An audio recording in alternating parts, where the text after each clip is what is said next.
We are recording. So this is gonna be Danger Zone. This is gonna be quick because not because of anything bad. All right, well, let's do it.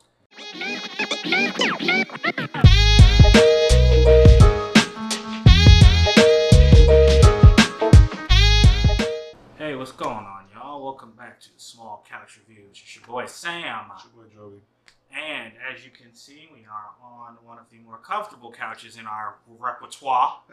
And yeah, we are recording. We just saw Top Gun Maverick. This is the sequel, 36 years in the making to the original Top Gun. I know that because I had never seen it and I just watched it today before this movie. Basically, Tom Cruise plays a fighter pilot in the Navy, known as Maverick. He, in the first one, he attended a school where the top Navy pilots go. The top 1% of them is called Top Gun. Yep. He was a student in the first one. In this one, he is now a teacher, teaching these students teaching the top 1% of students how to do this special flight for this special mission because mission. Yeah, it's very important that it gets done. Although it's kind of vague as to why it needs to be done and what exactly the threat is, but that's not the point. We're here to fly some planes. So, And they made sure that didn't matter. Yeah. So let me get right into it, bro. I'm gonna speak for we love this. Oh yeah.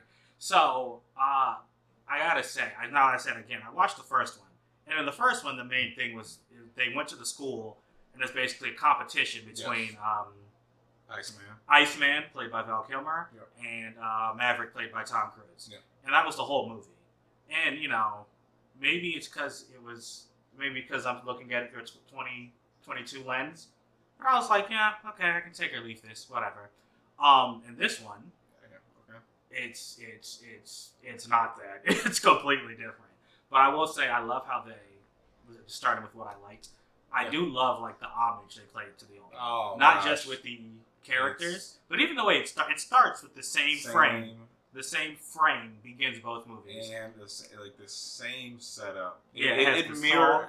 It mirrored everything. It mirrored it. That's the literally easiest way to say it. The only difference between the beginning scene of this movie and the other one is the other one was shot on traditional 35mm film. This one is shot with 6K cameras. That is the only difference. And it looks goosebumps, y'all. Speaking of, and I noticed, I tried not to say Tom Cruise was the star of this movie. Yeah. Because even though he's top billing, the star of this movie is the cinematography. Oh. Straight up. Bruh. I don't know. So, I don't usually say this, but I encourage everyone, before you go see this movie, go to YouTube and watch the 2-minute behind the scenes featurette, where they show what they went through to shoot this movie.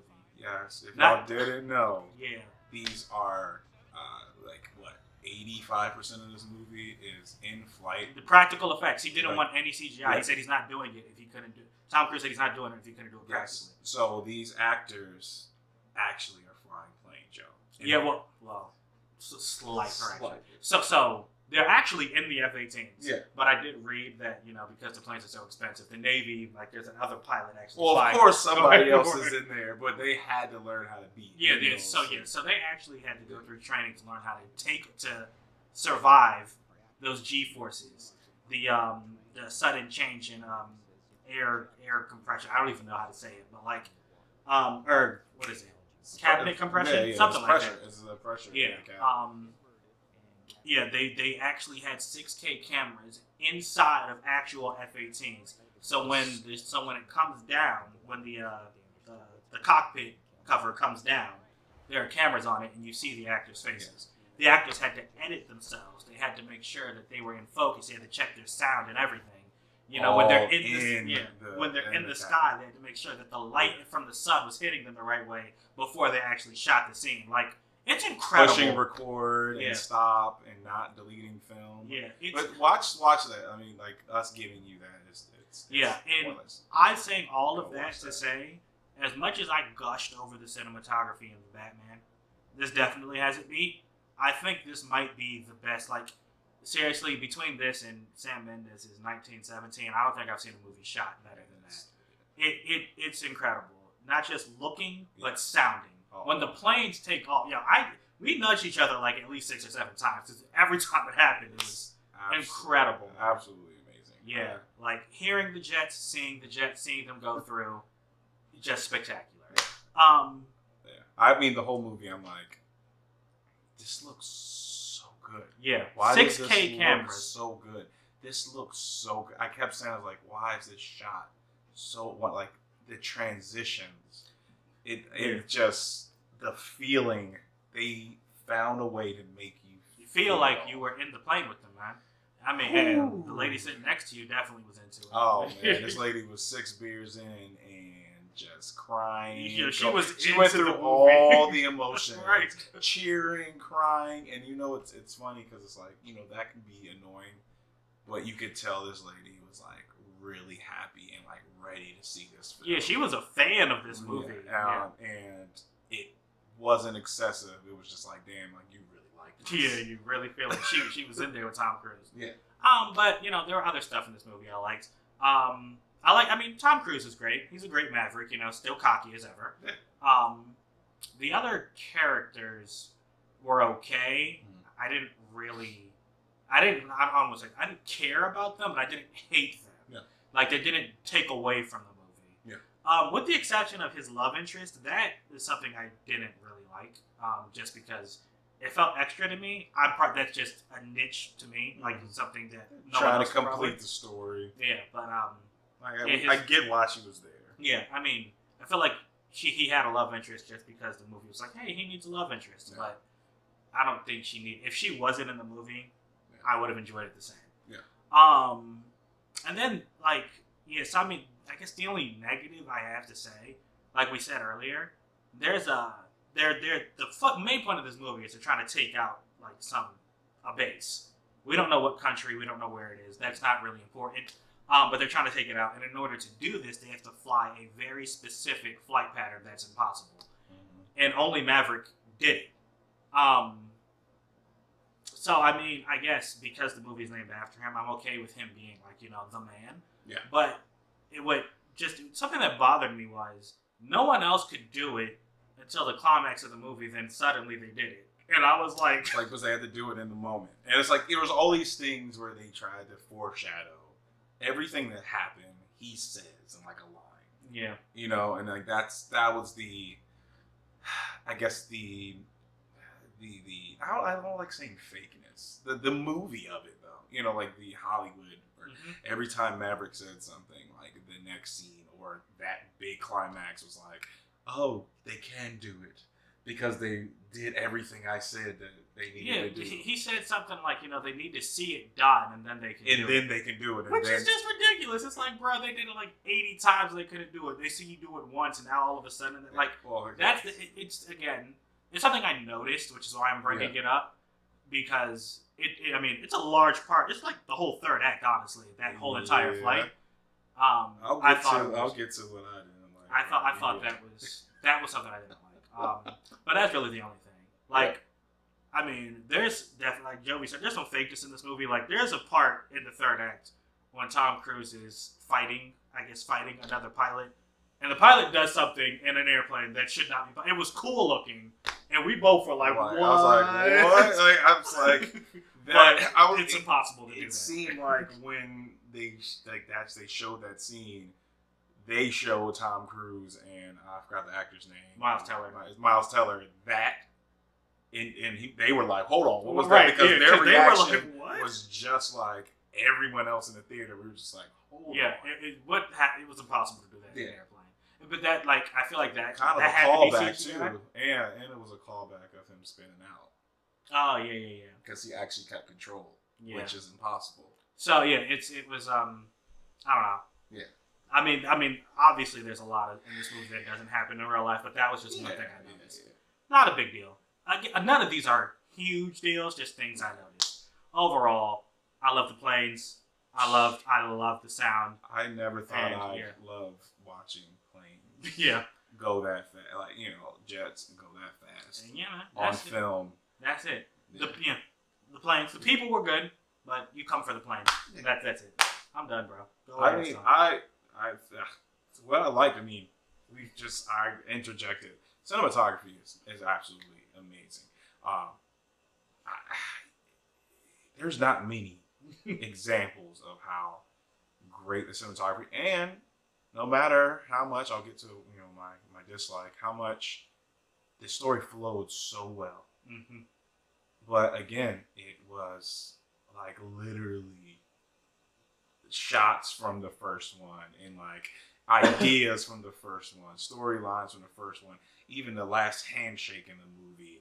It's just all. Oh yeah. There was so much callback, and I don't know if that's just the nostalgia of me, and we've talked about this, and we have a lot of friends that don't like, that nostalgia grab. Yeah, they don't like it. Nostalgia baiting, that's what they call it. But I don't think it was thoroughly enjoyed it, and some moments, get you emotional, even though these are fake people. These are characters, but it's like, they did such a good job of like kind of explaining this is a real job in real life. Yeah, it is. All the officers you see, those are like all like these are the teams you see that they actually shot it at the actual, like they went to the actual Top Gun Academy with the Navy. Like all like these are, there's men and women out here right now doing this, and I think that's what made the first one so cool. Yeah.